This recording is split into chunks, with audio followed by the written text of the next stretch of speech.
we're not really a superstitious team, but the other girls kind of are. They like to think that they're not, but they are.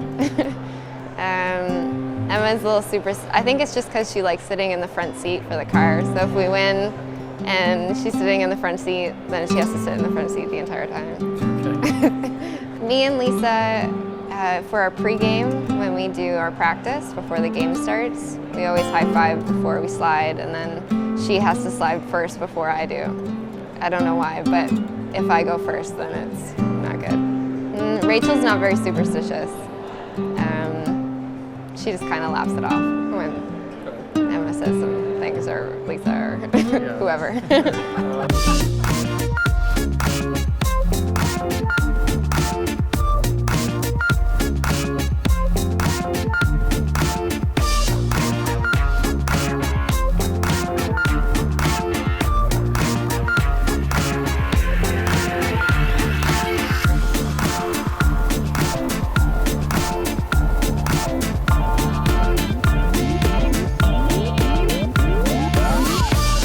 After last weekend, we were in 4th place, which is, I mean, last year we were late teens, so we've come a long way and feel good. I mean, we're young and we're fighting to get in, and then we're from Ontario, so we have to travel out west every time we want to play in these events and get points. So it's really nice to have something in town, well, in our province, that we don't have to fly to. When you win, it's more fun, right? Like you're on the road just as much. So if you're losing, it's just that much more frustrating. I think we're feeling a little more relaxed at this point because we do have points now and we're not kind of back against the walls trying to get points to get into pre-trials. So at this point, we're just trying to go out there and have fun and get the highest ranking we can, so we guarantee our spot. Yeah, obviously we'd like to have the most points possible, but I think we've put ourselves in good contention for a trial spot, so we just need to keep building on that. I think we're just trying to grow as a team and best prepare ourselves to get some sort of shot at the Olympics, and that's our ultimate goal, and whatever it takes is what we're willing to do. I was talking to Rachel Homan recently, and she shared that years ago when she was really young in Bantams, her dad took a quick look at the Olympic cycle of events and told her when he thinks her breakthrough year will be, like which Olympics will be the one where she's kind of at that right age, the first real one, and it's 2014.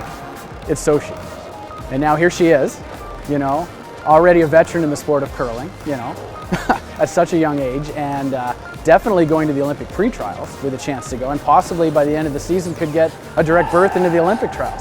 How exciting is that? You know, and she's still got a couple of teammates from those early days on her team. Man, a team like that just makes you think of all the other competitive teams that rotate and change players almost every year, and it just makes you shake your head. Is this the new era? Is this what it's going to be like now, starting at such a young age and just driving through for years on end? That's great for curling if it happens. Me, Emma, and Rachel have been playing together since we were 12, so, you know, I've grown up with their parents, and so it's nice to have them back at the rink, and it's nice to have a fan crowd.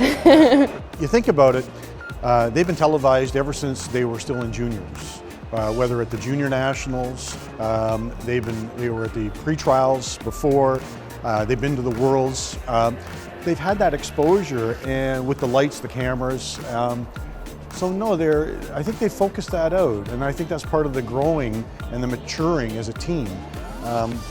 Those things aren't distractions to them any longer, so it's great. I love playing in arena. I think the atmosphere is a lot nicer, and not to say that curling club isn't, but just arenas are always pretty special if you get the opportunity to play on them. And I love playing on arena ice and playing against great competition. We've had a really tough pool and had some really good games, so we really enjoy the slam format. Curling's a really social sport too, so it's fun to see all your friends again.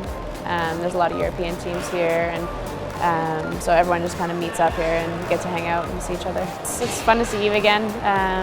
We played them last night and won this time, so we got him back for Bruck though. But like we're in the same section, so obviously we played each other last night, and that went Rachel's way. It was a kind of tough game. Like we always have a good battle together, and yeah, for sure it could happen like that again. And like as I say, like as soon as you get on the ice, I guess the friendship kind of put to the side. But off the ice, yeah, we're good friends. we share rock formation and stuff like that. Like she had played on a sheet before that we were going on, so like we're just like, we're competitors, but at the same time, like we want to see each other do well. You don't hear much about a team, at least 3 of the 4 girls who start out in bantams or even pre-bantam, like age 13 or 14 or however old they were, And they're still going, and they're still winning at the highest level now, and they've just got their eye on the prize. I would almost call them one of our truly elite teams we sponsor. We've been with them for years, and I would have to say it's pretty exciting to be on that. When we hitched onto that trailer, so to say, we were pretty excited. Rachel Homan, I think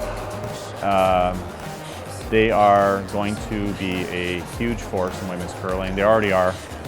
They're one of those teams that they've played and won Scotties already. They lost the semi. I think they were just out of juniors and lost a heartbreaker in Ontario last year. But they're going to be a dominant team. They're winning lots already. The problem isn't a problem, but the great thing for us in the women's field is it's really deep. There's a lot of really good curlers on the women's side. But if you had made me pick one, I'll pick Rachel.